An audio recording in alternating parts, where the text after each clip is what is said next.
അമ്മ എന്നെ വിളിക്കാറുണ്ട്, വീഡിയോ കോൾ ചെയ്യാറുണ്ട്, സെക്ഷുവലായിട്ട് സംസാരിക്കാറുണ്ട്. ആരുടെ അമ്മ? സ്വന്തം അമ്മ. ഞാൻ സെക്സ് വർക്കറാണ്. നിന്റെ അമ്മയുടെ വീഡിയോകൾ ഞങ്ങളുടെ ഫോണിലുണ്ട്. അമ്മ വീഡിയോ കോൾ ചെയ്യാറുണ്ട്. നീ കാണണം. ഇവന്മാരിങ്ങനെ പറഞ്ഞു കഴിഞ്ഞപ്പോഴത്തേനും അമ്മയൊന്നും പറയാനുള്ള. അപ്പം ഇവർ വീഡിയോ കോൾ ചെയ്യുമ്പോഴത്തേനും എനിക്കൊരു ഡൗട്ട് കണക്ക് തോന്നി. ഞാൻ ഇങ്ങനത്തെ ഒരു കഥ ചേച്ചി കരയില്ലേ, ഞാൻ അതിന് മുന്നേ കരയും.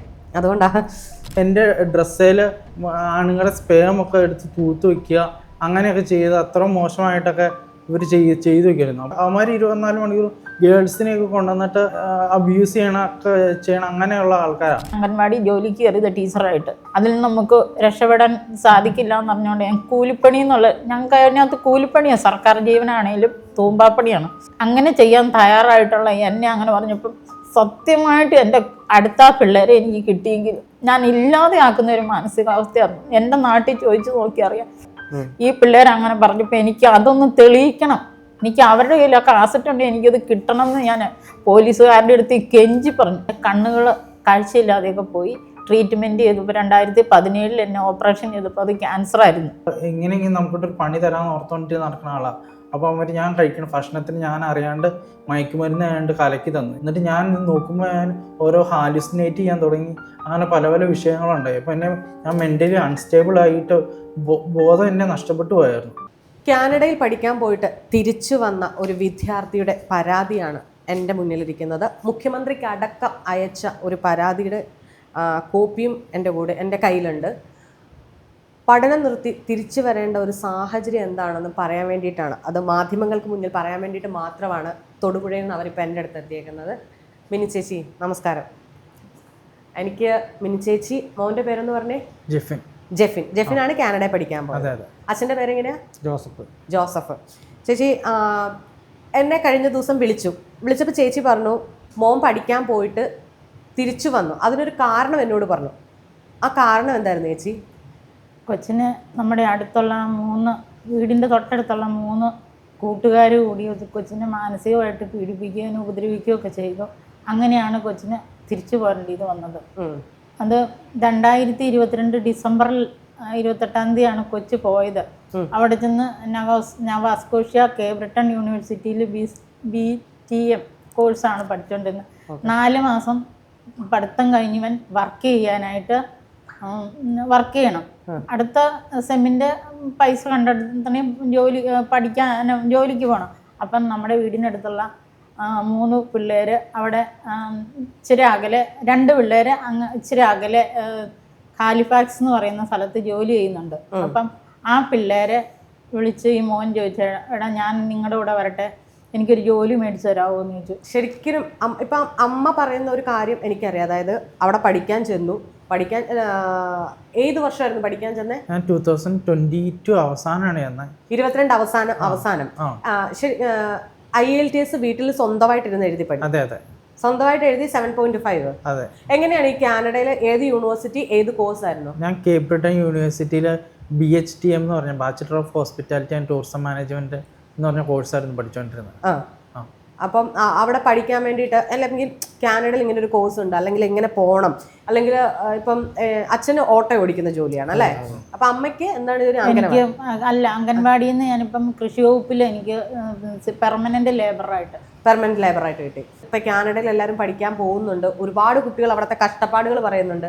ഇപ്പൊ ഈ കഷ്ടപ്പാടുകളെ ഭയന്നിട്ട് തിരിച്ചു വന്നതാണോ, അതോ അങ്ങനെ ഈ അമ്മ പറയുന്ന പോലെ, അതായത് ഈ പരാതിയിൽ പറയുന്നത് 3ഓളം പേര് ചേർന്ന് മാനസികമായി പീഡിപ്പിച്ചു, മാനസികമായിട്ട് ശാരീരികമായിട്ട് ഒത്തിരി ബുദ്ധിമുട്ടിച്ചു തന്നെ അവരവിടെ.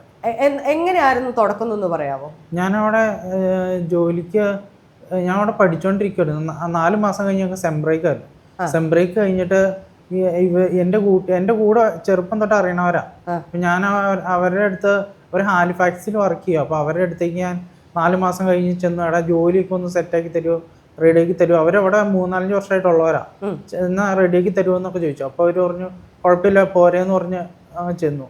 അവിടെ ചെന്ന് കഴിഞ്ഞ് ഇവരുടെ അടുത്ത് കൂടെ വർക്ക് ചെയ്തുമ്പോൾ ഇവരിങ്ങനെ കഞ്ചാവും അങ്ങനെ മയക്കുമരുന്നും അങ്ങനെയൊക്കെ യൂസ് ചെയ്യുന്ന ആൾക്കാരാണ്.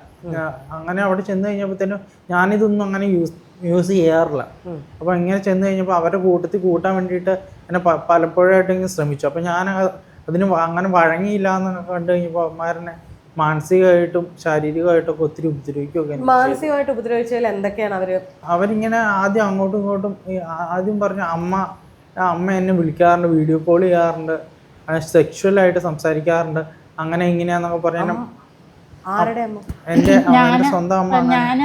ഞാൻ സെക്യൂറാണ്, നിന്റെ അമ്മയുടെ വീഡിയോകൾ ഞങ്ങളുടെ ഫോണിലുണ്ട്, നീ കാണണം, നിന്റെ അമ്മയുടെ സെക്സ് വീഡിയോകൾ കാണിച്ചു തരാം നിന്നെ, അതുപോലെ അവരുടെ കയ്യിൽ അതുണ്ട്, നീ ഇത് കണ്ടു നോക്കാനൊക്കെ പറഞ്ഞു. ഇത് കേട്ടിട്ട് മാനസികമായിട്ട് ശരിക്കും തളർന്നു. അപ്പൊ ഇതിപ്പം വീട്ടിലേക്ക് വിളിച്ചു പറഞ്ഞു, അച്ചാച്ചനെ വിളിച്ചു പറഞ്ഞു, അച്ചച്ച അമ്മ മോശം സ്ത്രീയാണ്, അവരിങ്ങനെ സെക്സ്, എൻ്റെ കൂട്ടുകാരുടെ എല്ലാം ഫോണിൽ ഇവരുടെ സെക്സ് വീഡിയോകളൊക്കെ ഉണ്ട്, അച്ചാച്ചൻ കാണണം, ആ സ്ത്രീ കൊള്ളില്ലാത്തന്നൊക്കെ പറഞ്ഞു. അങ്ങനെ പറഞ്ഞ് എന്നെ ഒത്തിരി അമ്മമാർ പറഞ്ഞു പേടിച്ചു. ഞാൻ പേടിച്ചിട്ട് അച്ഛനെ അമ്മേനെ അപ്പം തന്നെ വിളിക്കുകയൊക്കെ ചെയ്തു.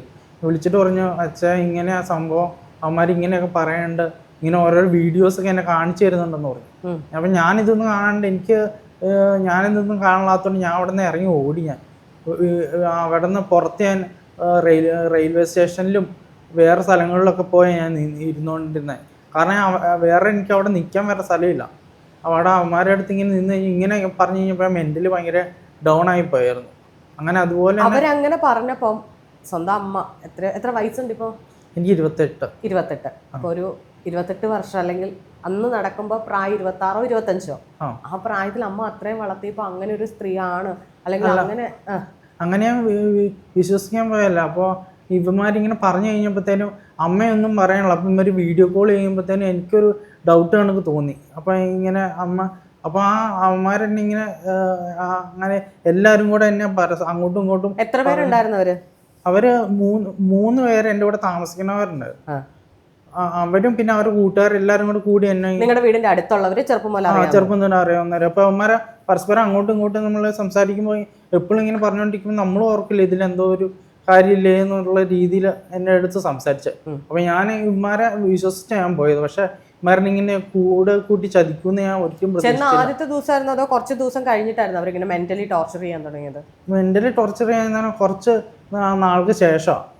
അപ്പൊ ജോലിയൊക്കെ അവർ ശരിയാക്കി തന്നു? ജോലി ശരിയാക്കി തന്നായിരുന്നു. ഞാൻ ഒരു കമ്പനിയിൽ ജോലി ചെയ്യായിരുന്നു.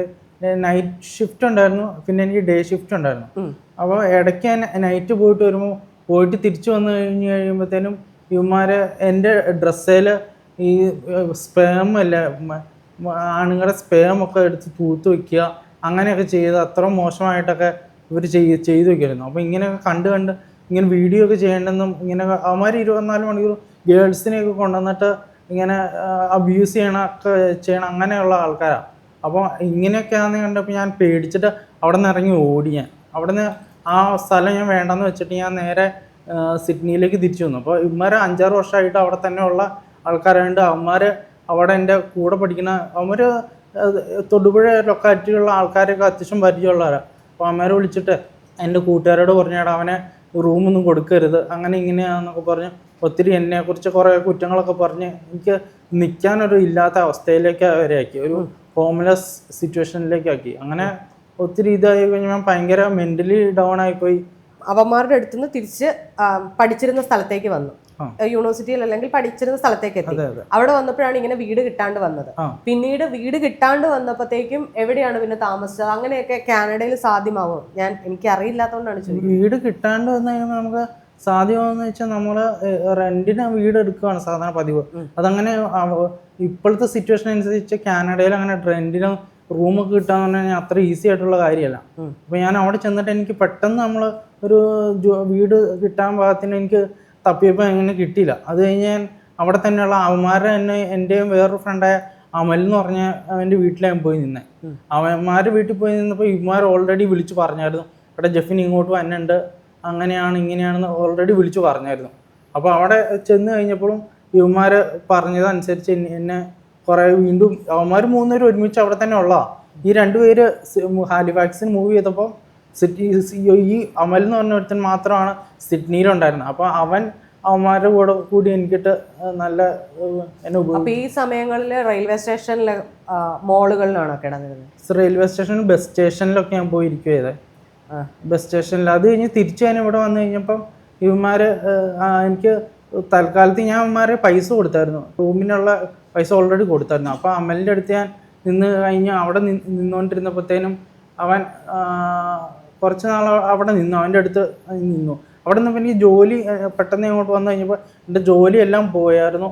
എന്നിട്ട് ഞാൻ ഇവിടെ വന്ന് ഇവന്മാരുടെ അടുത്ത് നിന്ന് കുറച്ച് ഇവന്മാരും അവന്മാരും എല്ലാം സെയിമാണ്. രണ്ടുപേരും അവർ മൂന്നുപേരും ഒരുമിച്ച് പോയി ബിസിനസ് ചെയ്ത് ഒരുമിച്ച് നിൽക്കണവന്മാരാണ്. അപ്പം ഈ അമ്മയിലും എന്നെ ഈ അമ്മമാരുടെ പേര് പറഞ്ഞ് എന്നെ ഒത്തിരി ഉപദ്രവിച്ചിട്ടുണ്ട്. ഉപദ്രവം എന്ന് പറയുമ്പോൾ എങ്ങനെയാണ് ഒരു ഉപദ്രവം എന്ന് പറയുമ്പോൾ എന്നെ മെൻ്റലി കുറേ ഹറാസ് ചെയ്തിട്ടുണ്ട്. അതുപോലെ തന്നെ മെൻ്റലി എന്നെ ഒത്തിരി ഹറാസ് ചെയ്തിട്ടുണ്ട്. അതുപോലെ തന്നെ ശാരീരികമായിട്ട് ഞാൻ അവിടെ നിന്ന് എന്നെ ഇറക്കി വിടാൻ നേരത്തെ രാത്രിയിലൊക്കെ വന്ന് എന്നെ ഞാൻ കിടന്നുറങ്ങിക്കൊണ്ട് എന്നെ ചവിട്ടി എന്നെ ഷോൾഡറയിലൊക്കെ പിടിച്ച് എന്നെ എണീപ്പിച്ചു. എന്നിട്ട് പറഞ്ഞു നീ ഇവിടുന്ന് നാളെ പെട്ടി കിടക്കായിട്ട് ഇറങ്ങിയില്ല, എല്ലാം വലിച്ചെടുത്ത് പുറത്ത് എറിയും, അങ്ങനെ എങ്ങനെയാന്നൊക്കെ പറഞ്ഞ് 3-4 പേര് അമ്മമാർ വൈകുന്നേരം ഒക്കെ കഴിയുമ്പോഴത്തേനും ഇങ്ങനെ നേരെ സ്വബോധത്തോടെ അല്ല എൻ്റെ അടുത്തെന്ന് പറഞ്ഞ് മദ്യം അങ്ങനെ കണ്ടൊക്കെ കഴിച്ചിട്ടാണ് ആ ഒരു ഇതിലാണ് അമ്മമാരുടെ അടുത്ത് വൈകുന്നേരം വീട്ടിൽ കയറി വന്ന് എന്നോട് ഇങ്ങനെ ഇറങ്ങി പോകണം എന്നൊക്കെ പറഞ്ഞ് വിഷയം ഉണ്ടാക്കി. ഞാൻ അവരുടെ അടുത്ത് മോശമായിട്ടൊന്നും ഞാൻ പെരുമാറിയിട്ടില്ല. പക്ഷെ ഞാൻ ഒരു ഇവന്മാരുടെ കൂടെ ഇവന്മാർ റോമൻ കത്തോലിക്കരാ, ഞങ്ങൾ വേറെ ചേരമ ക്രിസ്ത്യൻ എന്ന് പറഞ്ഞ കാസ്റ്റാണ്.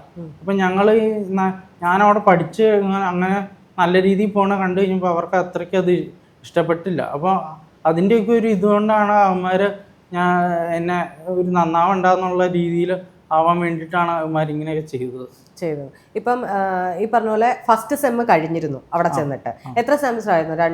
4 സെമസ്റ്റർ അല്ല 6 സെമസ്റ്റർ. 6 സെമസ്റ്റർ ഡിഗ്രി കോഴ്സാണ്. ഡിഗ്രി കോഴ്സാണ്. ഓക്കെ. അപ്പോൾ കാനഡയിലോട്ട് മൂവ് ചെയ്യണം എന്നുള്ളൊരു തീരുമാനം എന്തായിരുന്നു? അതെൻ്റെ ഒരു ഡ്രീം കൺട്രി ആയിരുന്നു.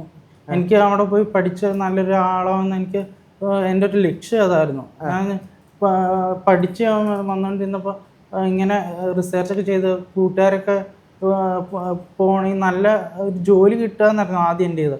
അപ്പോൾ എനിക്ക് അതിന് പറ്റിയ ഒരു ഡെസ്റ്റിനേഷനും അതിന് പറ്റിയ കോഴ്സ് ഏതൊക്കെയാണെന്ന് ഞാൻ അന്വേഷിച്ചാണെന്ന് കണ്ടുപിടിച്ചായിരുന്നു ഈ കാനഡയ്ക്ക് പോയി ഇത് ചെയ്യുക. അപ്പോൾ അതെൻ്റെ ഒരു സ്വപ്നമായിട്ട് മാറിയായിരുന്നു. എന്നിട്ട് അതിനുവേണ്ടി ഞാൻ കഷ്ടപ്പെട്ടാണ് ഞാൻ പഠിച്ച് ഞാൻ അവിടെ വരെ പോയത്. ഇപ്പൊ ഈ IELTS പഠിച്ചെന്ന് പറഞ്ഞു ഒറ്റയ്ക്ക്, അത് അപ്പം ആരോട് ചോദിച്ചിട്ടായിരുന്നോ? യൂട്യൂബ് നോക്കിയിട്ട്? IELTS ഞാൻ മൊത്തം കുറേ ഞാൻ യൂട്യൂബ് നോക്കിയാൽ പഠിച്ചിട്ടുണ്ട്. തന്നെയാണ് ഒരു 90% തന്നെയാണ് പഠിച്ചത്. പിന്നെ കുറച്ച് ഞാൻ കൂട്ടുകാരുടെ അടുത്ത് വിളിച്ചു ചോദിച്ചു, നേരത്തെ പഠിച്ചിട്ട് ഇറങ്ങിയിട്ടുള്ളവരുടെ അടുത്തൊക്കെ ചോദിച്ചിട്ടൊക്കെയാണ് ഇത് ഞാൻ പഠിച്ചത്. പിന്നെ എൻ്റെ ഒരു ചേച്ചി ഉണ്ടായിരുന്നു. ചേച്ചി IELTS ട്രെയിനർ ആയിരുന്നു. അപ്പോൾ ചേച്ചി എനിക്ക് വൈകുന്നേരം ഇടയ്ക്കൊക്കെ എന്തെങ്കിലുമൊക്കെ പറഞ്ഞു തരും. പിന്നെ ഞാൻ എഴുതണ റൈറ്റിങ്സ് ഒക്കെ ഇട്ട് കൊടുത്തു കഴിഞ്ഞാൽ ചേച്ചി അത് കറക്റ്റ് ചെയ്ത് എനിക്ക് തരാറുണ്ട്. കാരണം IELTS ഒക്കെ തന്നെ ഇരുന്ന് പഠിക്കുക എന്ന് പറയുന്നത് അത്യാവശ്യം നോളജ് ഉണ്ടെങ്കിൽ മാത്രം, അല്ലെങ്കിൽ അത് എങ്ങനെയാണ് ആ പരീക്ഷ ക്രാക്ക് ചെയ്യേണ്ടതെന്നുള്ളത്. അതെ. ഞാൻ മോസ്റ്റ് പ്രോബബ്ലി ഞാൻ യൂട്യൂബ് നോക്കിയാണ് കൂടുതലായിട്ട് ഞാൻ പഠിച്ചത്. ഓക്കെ. അപ്പം ഈ പറയുന്ന IELTS എക്സാം, കാരണം IELTS കോഴ്സ് പഠിക്കാൻ തന്നെ നല്ല എമൗണ്ട് ആവും. അപ്പം ആ എമൗണ്ട് കൊടുക്കാൻ ഇല്ലാത്തത് കൊണ്ടായിരുന്നോ? അതെ. എമൗണ്ട് അച്ഛൻ്റെ കയ്യിൽ അമ്മയുടെ കയ്യിൽ അതിന് മാത്രം ഒന്നും ഇല്ലായിരുന്നു. ഞാൻ കുറച്ച് ചേച്ചി എന്നെ പഠിപ്പിച്ചപ്പോൾ ചേച്ചിക്ക് കുറച്ച് പൈസ, എൻ്റെ സ്വന്തം ചേച്ചി ആയതുകൊണ്ട് എനിക്ക് അതിന് മാത്രം പൈസ കൊടുക്കേണ്ട വന്നില്ല. പിന്നെ എന്ന് വെച്ചാൽ ഞാൻ ബുക്സും കാര്യങ്ങളൊക്കെ തന്നെ മേടിച്ചിട്ടൊക്കെയാണ് ഞാൻ പഠിച്ചുകൊണ്ടിരുന്നത്. ഈ പറയുന്ന പോലെ IELTS കിട്ടിയതിന് ശേഷം നമ്മൾ പിന്നെ കാനഡയിലേക്ക് പോകുന്ന ഓഫർ ലെറ്റർ കാര്യങ്ങളൊക്കെ കിട്ടിയപ്പം ആരെങ്കിലുമൊക്കെ പറഞ്ഞു തന്നിരുന്നോ? അല്ലെങ്കിൽ അവിടെ ചെന്ന് കഴിഞ്ഞാൽ ഇങ്ങനെയൊക്കെ, ഇപ്പം ചിലവർ പറയുന്നത് ഇവിടെ നിന്ന് ചെന്ന് കഴിഞ്ഞാൽ ഇന്ത്യക്കാരോട് മൊത്തത്തിൽ അവിടെ ഉള്ളവരാണ്, ചില സമയത്ത് വിദേശികളാണ് എന്നൊക്കെ പറയാറുണ്ട്. അവിടെ ഉള്ളവർ പറയും നമ്മളോട് ഭയങ്കര പുച്ഛമാണെന്നും നമ്മളെ ഭയങ്കരമായിട്ടും പണിയെടുക്കണം എന്നൊക്കെ പറഞ്ഞ് വീഡിയോസ് കാണാറുണ്ട്. ഇൻസ്റ്റാഗ്രാമിലാണെങ്കിലും റീസെൻ്റ് ആയിട്ട് ഒരു കുട്ടി ഭയങ്കര ഇതായിട്ടൊക്കെ പറയുന്നുണ്ടായിരുന്നു. അങ്ങനെ ഒരു പേടി ഉണ്ടായിരുന്നോ പോയപ്പോൾ? ഇല്ല, അങ്ങനെ പേടിയൊന്നുമില്ലെന്നോ. അവിടെ ചെന്ന് കഴിയുമ്പോൾ കനേഡിയൻസ് അങ്ങനെ അത്രയും കുഴപ്പക്കാരൊന്നുമില്ല. അവർ നല്ല ഭയങ്കര ഫ്രണ്ട്ലി ആയിട്ടുള്ള ആൾക്കാർ. ഇപ്പം നമ്മളൊരു ആത്മാർത്ഥമായിട്ട് പണിയെടുക്കുക ഉണ്ടെങ്കിൽ അവർ നമ്മൾ സപ്പോർട്ട് ചെയ്യണം, അങ്ങനെയുള്ള ആൾക്കാരാണ് കനേഡിയൻസ്. കൂടുതൽ പ്രശ്നങ്ങളൊക്കെ ഉണ്ടാകുന്ന നമ്മുടെ പുറത്തുനിന്ന് നമ്മൾ അങ്ങോട്ട് ചെന്ന് കഴിഞ്ഞ് കഴിയുമ്പോൾ ഇവിടെ നിന്നുള്ള ആൾക്കാർ ചെന്ന് കഴിയുമ്പോൾ കുറച്ച് പ്രശ്നം ഉണ്ടാക്കണം. അല്ലാണ്ട് അവിടെയുള്ള ആൾക്കാർ അത്ര മോശമായിട്ടുള്ള ആൾക്കാരല്ല അവർ. അപ്പൊ കൂടെ പഠിച്ചവർ മലയാളികൾ ഉണ്ടായിരുന്നു? അതെ, ഉണ്ടായിരുന്നു.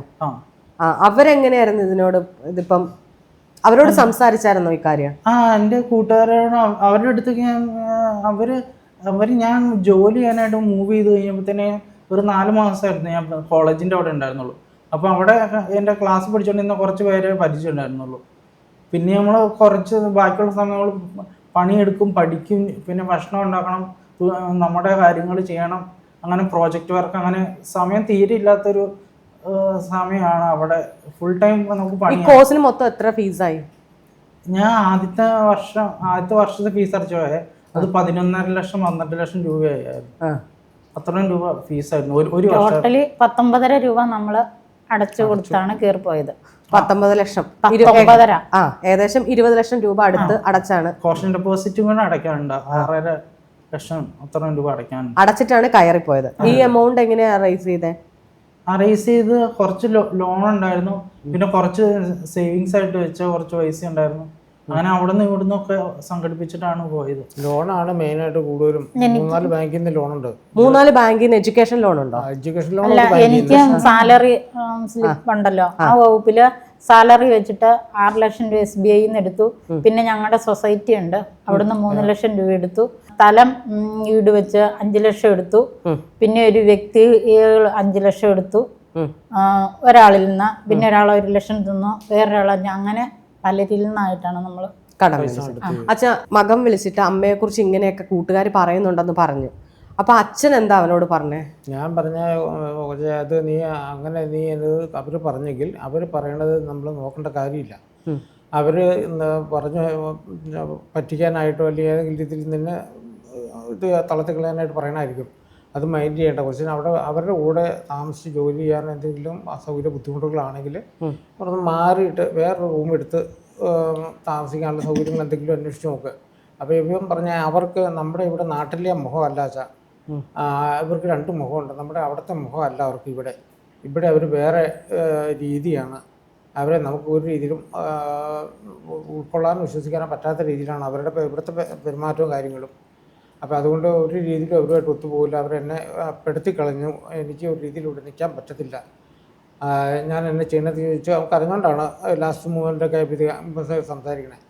അപ്പോൾ ആദ്യമൊക്കെ പറഞ്ഞു കഴിഞ്ഞപ്പോൾ ഞാൻ പറഞ്ഞു വേറെ ആളുമായിട്ട് റൂം ഷെയർ ചെയ്യുന്നതിനെങ്കിൽ രീതിയിൽ ശ്രമിച്ചു നോക്ക്.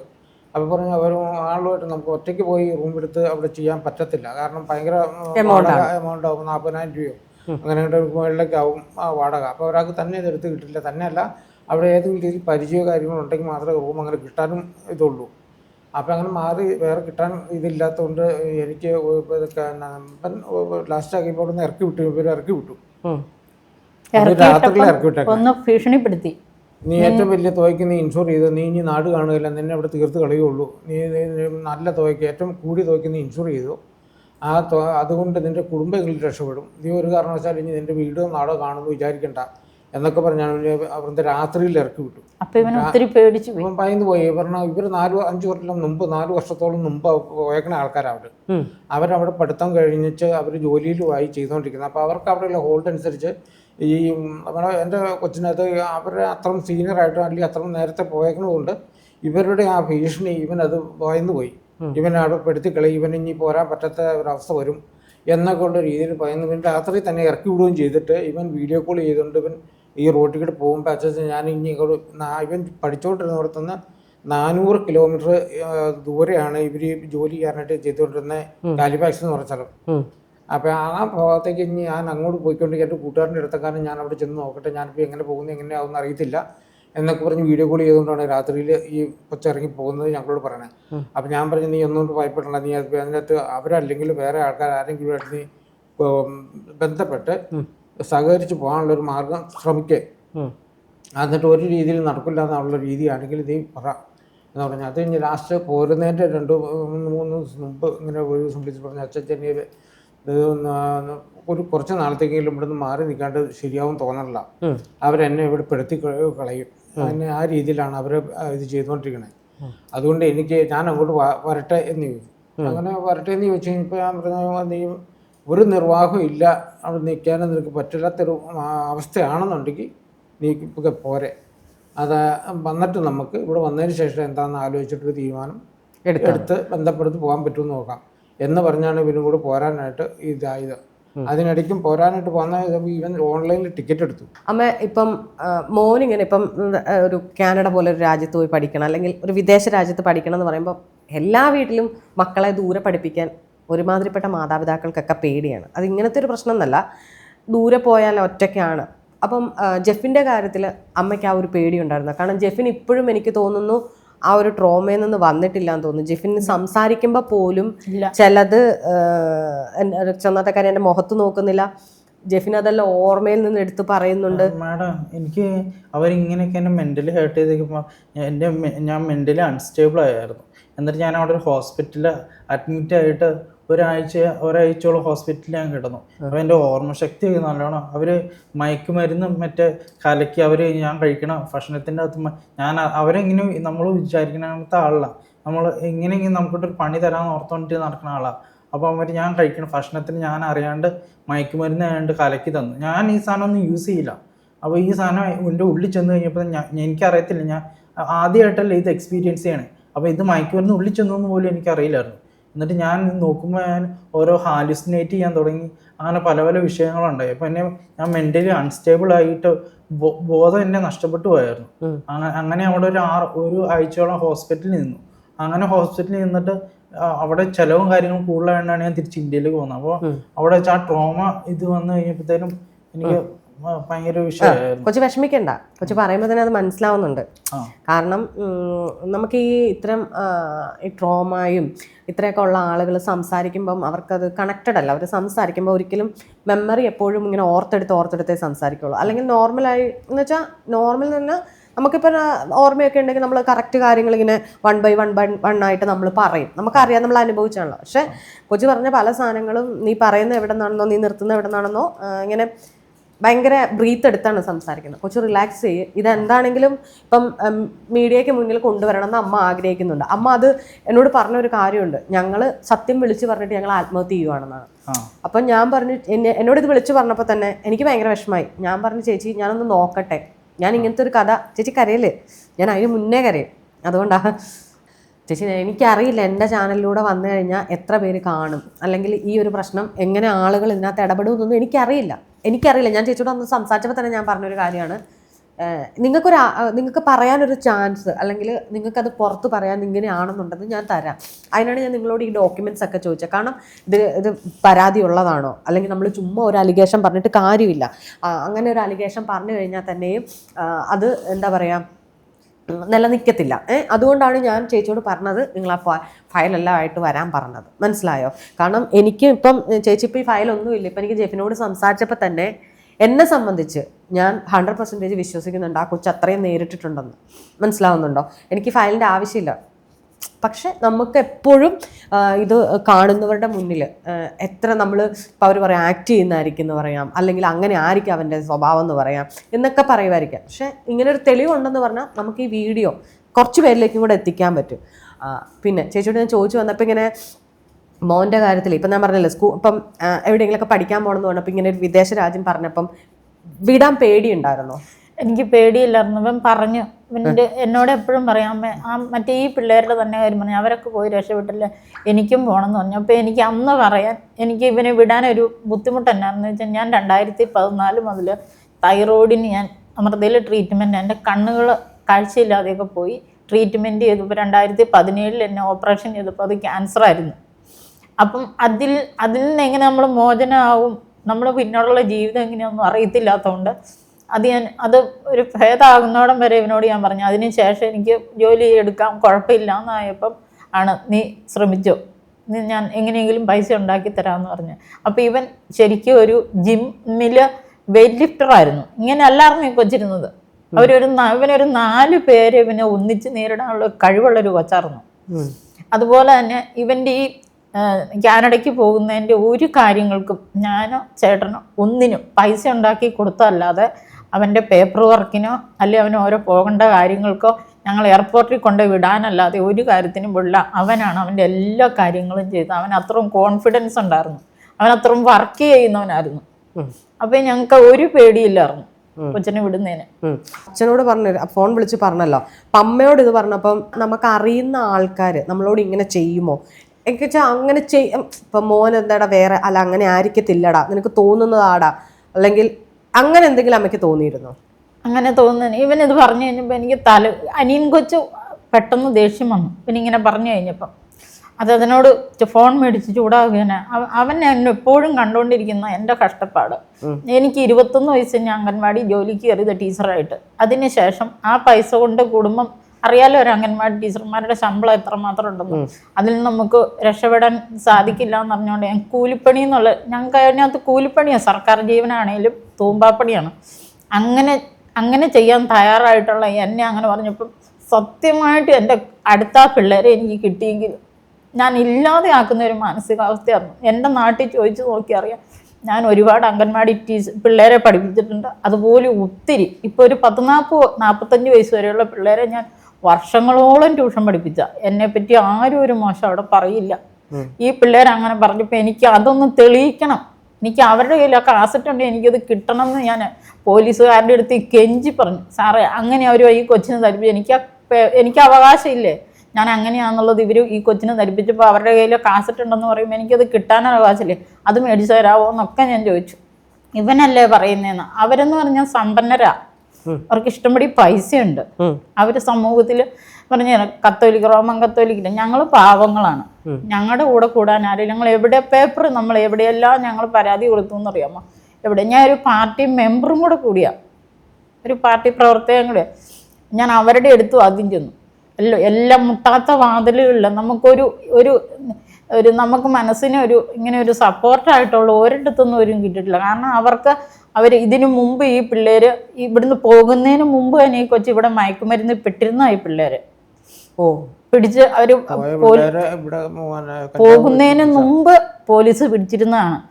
നിങ്ങൾ ഈ പരാതിയിൽ പറയുന്ന അതിലൊരാളെ അവർക്ക് സ്വന്തം വീട്ടിൽ തന്നെ ക്രിമിനൽ ഒരു വക്കീലുണ്ട് ഇവരെ രക്ഷിച്ചുകൊണ്ട് വരാൻ. അപ്പൊ ഇതിലും വെളിയിൽ നടന്ന സംഭവമായതുകൊണ്ട് ഇവരെതിലേ പോയിട്ട് ഓടിയിട്ടും കാര്യമില്ലെന്ന് അവരെ ബോധ്യപ്പെടുത്തിയിട്ടുണ്ട്. അതാണ് അവരുടെ അവരുടെ ധൈര്യം.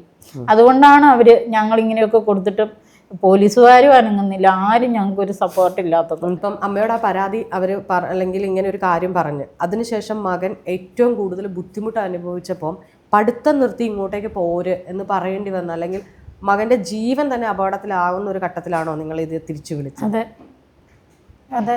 ഞാൻ എല്ലാ ദിവസവും ഇങ്ങനെ വിളിച്ച് കാരണം ഈ മയക്കുമരുന്നുള്ള ഈ സാധനം നമ്മൾ ഉള്ളിൽ ചെന്ന് കഴിഞ്ഞപ്പോഴത്തേനും ഞാനിങ്ങനെ ഓരോ ഹാലിസിനേറ്റ് ചെയ്യാൻ തുടങ്ങി.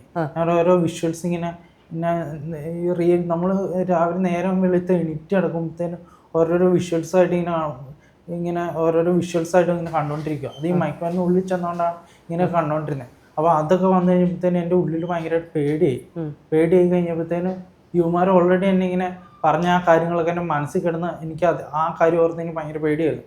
അപ്പോൾ യുവമാർ ഇനി എന്നെ വന്ന് ഉപദ്രവിക്കും, എനിക്ക് നിൽക്കാനോ ഇതിനോ ഒന്നും വീടില്ലാത്ത അവസ്ഥയായി കഴിഞ്ഞപ്പോൾ ഞാൻ ഇങ്ങനെ ഉള്ളിൽ എനിക്ക് പേടി വന്നു കഴിഞ്ഞപ്പോഴത്തേന് ഞാൻ അച്ചാച്ചനോട് വിളിച്ചു പറഞ്ഞു, അച്ഛൻ ഞാൻ പോരുക. അവൻ എന്നെ അവിടെ നിന്ന് ഇറക്കി വിട്ട് കഴിഞ്ഞപ്പോഴത്തേന് ഞാൻ വേറെ നിവൃത്തിയില്ലാത്തതുകൊണ്ട് ഞാൻ വേറെ സ്ഥലത്തെത്തി. ആ സ്ഥലത്തെത്തി ഒരു വീടൊക്കെ എടുത്ത് ഞാൻ അവിടെ താമസിക്കുമായിരുന്നു. അപ്പോൾ ഇമാരി ഈ ഭക്ഷണത്തിനകത്ത് മയക്കുമരുന്ന് കലക്കി തന്നതുകൊണ്ട് അതെൻ്റെ ഉള്ളിൽ ചെന്ന് കഴിഞ്ഞുകൊണ്ട് ഞാനിങ്ങനെ സാധാരണ എൻ്റെ ഉള്ളിൽ അകത്തായി കഴിഞ്ഞപ്പോഴത്തേനും ഞാനിങ്ങനെ ഓരോ വിഷ്വൽസൊക്കെ കണ്ട് പേടിക്കാൻ തുടങ്ങി. അങ്ങനെ പേടിച്ച് ചെന്ന് ഞാൻ എയർപോർട്ടിൽ ചെന്ന് കഴിഞ്ഞപ്പോൾ ബസ് എടുത്ത് പോകുമ്പോൾ ഇങ്ങനെ ഓരോരോ വിഷ്വൽസായിട്ട് ഇങ്ങനെ കണ്ടുകൊണ്ടിരിക്കുമായിരുന്നു. ഇങ്ങനെ ഓരോരോ വിഷ്വൽസായിട്ട് ഇങ്ങനെ കണ്ടുകൊണ്ടിരുന്ന് കഴിഞ്ഞപ്പോൾ അവിടെ ചെന്ന് കഴിഞ്ഞപ്പോഴത്തേന് ഞാൻ ടിക്കറ്റ് കൗണ്ടറിൽ ചെന്ന് കഴിഞ്ഞപ്പോഴത്തേന് ഞാൻ ആ പുള്ളിക്കാരത്തിനെ കണ്ടപ്പോൾ ഞാൻ കിടന്ന് ഒച്ച വെച്ചു. ഈ സൗണ്ട് ആ പുള്ളിക്കാരത്തെ മുഖത്ത് ഞാൻ നോക്കി കഴിഞ്ഞപ്പോൾ എന്തോ ഒരു ഭയാനകപ്പെട്ട ഒരു മുഖമാണെന്ന് എനിക്ക് തോന്നിയത്. അപ്പോൾ ഞാൻ ഒച്ച വെച്ച് കഴിഞ്ഞപ്പോൾ അവിടെയുള്ള ആൾക്കാർ പോലീസ് എല്ലാവരും കൂടി എന്നെ ഒരു ഹോസ്പിറ്റലിലാക്കി ചെന്ന് കഴിഞ്ഞപ്പോൾ എല്ലാവരും കൂടെ എന്നെ ഹോസ്പിറ്റലായി കഴിഞ്ഞപ്പോഴത്തേനും പിന്നെ ഡോക്ടർമാരെല്ലാം കൂടി ചെക്ക് ചെയ്ത് നോക്കി കഴിഞ്ഞപ്പോൾ എനിക്ക് വേറെ കുഴപ്പങ്ങളൊന്നുമില്ല. അപ്പോൾ എനിക്ക് വിഷ്വൽസ് എങ്ങനെ വന്നതെന്ന് അവർക്ക് മനസ്സിലാവില്ല. അവർ എൻ്റെ ബ്ലഡ് കാര്യങ്ങളൊക്കെ ചെക്ക് ചെയ്ത് നോക്കി, അപ്പോൾ കുഴപ്പമൊന്നുമില്ല. അപ്പോൾ അങ്ങനെ ഒരാഴ്ച അവരെന്നെ ഒബ്സർവേഷനിൽ ഇട്ടു. അപ്പോൾ ഒബ്സർവേഷൻ ഇട്ട് കഴിയുമ്പോൾ അവിടെ ക്യാഷ് കൂടുതലായതുകൊണ്ട് പിന്നെ ഞാൻ അവിടെ നിൽക്കാണ്ട് നേരെ ഇന്ത്യയിലേക്ക് തിരിച്ചു വന്നു കഴിഞ്ഞിട്ട് ഇവിടെ ചെക്ക് ചെയ്ത് കഴിഞ്ഞപ്പോൾ പറഞ്ഞു അവൻ ഇതുപോലെ അവൻ്റെ ശരീരത്ത് മയക്കുമരുന്ന് എന്തോ സാധനം ഉള്ളിൽ ചെന്നിട്ടുണ്ട്, അതുകൊണ്ടാണ് അവനെ ഇങ്ങനെ കാണുമ്പോൾ ഇങ്ങനെ വിഷ്വൽസൊക്കെ ആയിട്ട് കണ്ടതെന്ന് പറഞ്ഞു. അവന്മാരെല്ലാം കൂടെ എന്നെ ഇങ്ങനെ പേടിപ്പിക്കും, അവന്മാരെന്നെ ഉപദ്രവിക്കുകയും ചെയ്തു. അതുപോലെ തന്നെ ഞാൻ എൻ്റെ പിന്നെ ഇങ്ങനെ ഉപദ്രവിക്കുകയൊക്കെ ചെയ്ത് കഴിഞ്ഞിട്ട് ഇവന്മാർ എനിക്ക് പണി തരാൻ വേണ്ടിയിട്ട് മറ്റേ മയക്കുമരുന്ന് ഞാൻ കഴിക്കണം ഭക്ഷണം. ഞാൻ പ്രോട്ടീൻ പൗഡർ യൂസ് ചെയ്യണ ആളായിരുന്നു. പ്രോട്ടീൻ പൗഡർ ഞാൻ ജിമ്മിലൊക്കെ പോയി നല്ലോണം വർക്കൗട്ട് ചെയ്ത് ഞാൻ ഫിസിക്കലി ഭയങ്കര ഫിറ്റ് ആയിരുന്നു നേരത്തെ. അപ്പോൾ അതിൻ്റെ അകത്ത് ഇങ്ങനെ കലക്കി തന്നപ്പോൾ എനിക്കറിയില്ല. അപ്പം ഇങ്ങനെ ഒരു ട്രോമ ഉണ്ടായി കഴിഞ്ഞപ്പോഴത്തേന് നേരെ ഇന്ത്യയിലേക്ക് വന്നു. അപ്പോൾ ഇന്ത്യയിലേക്ക് വന്ന് ചെക്ക് ചെയ്ത് ഡോക്ടറിനെ കണ്ട് സംസാരിച്ച് കഴിഞ്ഞപ്പോൾ അവർ പറഞ്ഞു 40% പേടിച്ച് അവരെന്നെ ഇങ്ങനെ പേടിപ്പിച്ച് കഴിഞ്ഞപ്പോൾ ഞാൻ പേടിച്ചു പോയി. അത് കഴിഞ്ഞ് അമ്മമാർ ഇതിൻ്റെ അകത്ത് ഈ പ്രോട്ടീൻ പൗഡറിൻ്റെ അത് മയക്കുമരുന്നൊക്കെ തന്നു കഴിഞ്ഞപ്പോഴത്തേനും അതിൻ്റെ ഉള്ളിൽ ചെന്ന് കഴിഞ്ഞാൽ പിന്നെ എനിക്ക് പ്രശ്നങ്ങളുണ്ടായി. മതി, കൂൾ, കുഴപ്പമില്ല, റിലാക്സ് ചെയ്യും, ഓർത്തെടുത്ത് പറയണ്ട, ഞാൻ അമ്മയോട് ചോദിച്ചോളാം. റിലാക്സ് ചെയ്തു, ഒന്നും അങ്ങോട്ടേക്ക് ഓർക്കാൻ പോകണ്ട കേട്ടോ. ഇപ്പം അങ്ങോട്ട് ചിന്തിക്കാൻ പോയ ഒന്നുകൂടെ നമുക്ക് ആ സീനൊക്കെ മൈൻഡിൽ വന്ന അപ്പം ഓർമ്മ മാത്രമല്ല ആ നിമിഷം ഒന്നുകൂടെ ഓർത്ത് കഴിഞ്ഞാൽ നമുക്ക് ഭയങ്കര ഇന്നത്തെ ദിവസം നമ്മുടെ ഭയങ്കര പ്രശ്നമാകും. ഇപ്പം എനിക്ക് ശരിക്കും ഇത് നമുക്ക് പുറത്ത് കൊണ്ടുവരണം, അല്ലെങ്കിൽ എന്തെങ്കിലും നിങ്ങൾക്ക് ചെയ്യാൻ പറ്റുന്നത് ചെയ്യണം എന്നുള്ളതുകൊണ്ടാണ് ഞാൻ ഇത്രയും ഡീറ്റെയിൽ ആയിട്ട് ചോദിച്ചത്. ഓക്കെ, അല്ലാണ്ട് കുഞ്ഞിനെ ബുദ്ധിമുട്ടുണ്ടെന്ന് എൻ്റെ അച്ഛനാണ് സത്യം ഞാൻ വിചാരിച്ചിട്ടില്ല കേട്ടോ. റിലാക്സ് ചെയ്യും, ഡീപ് ബ്രീത്ത് എടുത്തിട്ട് അവിടെ ഇരുന്നു, ഡീപ് ബ്രീത്ത് എടുത്തിട്ടിരുന്നു കേട്ടോ. ജിമ്മിലൊക്കെ പോകുന്ന ആളല്ലേ? അതെ അതെ, ഇപ്പൊ പോകാറില്ല. നേരത്തെ ഞാൻ ഫിസിക്കലി ഭയങ്കര ഫിറ്റ് ആയിട്ടുള്ള ആളായിരുന്നു. ചേച്ചി ഇപ്പം മോനിങ്ങനെ ആശുപത്രിയിൽ എത്തി എന്ന് പറയുന്നത്, അതായത് നമ്മളൊരു കാര്യമുണ്ട്, ഇപ്പം കുഞ്ഞു പറഞ്ഞൊരു ഇത് വെച്ചിട്ട് വിദേശ രാജ്യങ്ങളിലൊരു എന്താ പറയുക, എയർപോർട്ടിൽ ചെന്ന് ബഹളം വെക്കുക എന്ന് പറഞ്ഞു കഴിഞ്ഞാൽ അത് വേറൊരു കുറ്റമാകും. കാരണം അറിയാലോ അവൻ എന്തിനു ബഹളം വെച്ചു, അവൻ എന്താണെന്നൊന്നും അറിയില്ല, അവർ ഇങ്ങനെ ഹോസ്പിറ്റലാക്കി. നിങ്ങളിത് എങ്ങനെയാണ് അറിഞ്ഞത്? ഞാനും ചേട്ടനൊക്കെ ഒരുപാട് പ്രാർത്ഥിക്കുന്ന ആൾക്കാരാണ്. കൊച്ചിങ്ങനെ എയർപോർട്ടിൽ വന്നിങ്ങനെ ടിക്കറ്റ് കാണിച്ചപ്പം കൺഫേം ആയില്ല എന്ന് പറഞ്ഞപ്പോൾ ഇവൻ ബഹളം വെച്ചത് അവിടെ ഒരു മലയാളി ആയിട്ടുള്ള ഒരു ലേഡി ആയിരുന്നു ഇരുന്നേ. അവരപ്പം തന്നെ മലയാളി അസോസിയേഷൻ്റെ ഒരാളെ അറിയിച്ചു, ഇങ്ങനെ ഒരു മലയാളി. ടിക്കറ്റ് കൺഫേം ആയിട്ടില്ലായിരുന്നു, പുള്ളി ഓൺലൈൻ വഴിയാണ് അപ്പൊ ടിക്കറ്റ് കൺഫേം ആയില്ല, നാട്ടിലേക്ക് പോകാൻ. അപ്പം ആ കൊച്ചു അതിനുള്ള കാശൊക്കെ ഉണ്ടായിരുന്നോ ആ സമയത്ത്? ഇവന്റെ ഈ പൈസ ഉണ്ടായിരുന്നു. ഓക്കെ.